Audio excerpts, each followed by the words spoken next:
και μετά πάτε και επισκεπτόσαστε κάποιον και μπορείτε να του κάνετε επίθεση. Εγώ θα ρίξω έτσι αδείγμα δράκους.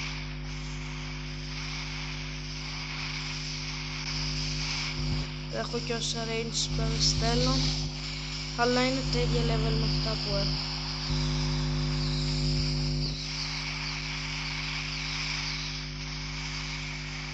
Ορίστε, να ρίξω και εδώ.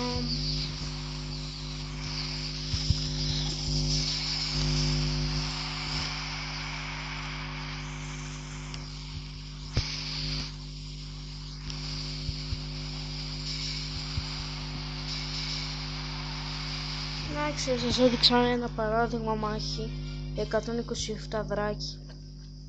Τα loot που θα πάρετε από τη μάχη δεν θα τα κρατήσετε. Η μάχη είναι για πλάκα. Επίσης, άμα γράψτε μου στα comments άμα δεν μπορείτε κάτι να το φτιάξετε και θέλετε τη βοήθειά μου, θα σας πω τι να κάνετε. Μπορείτε επίσης, δεν μπορείτε εδώ να κάνετε επίθεση, θα την κάνετε κανονικά με τους παίχτες σας.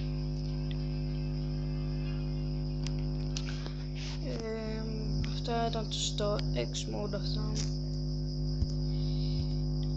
Ευχαριστώ.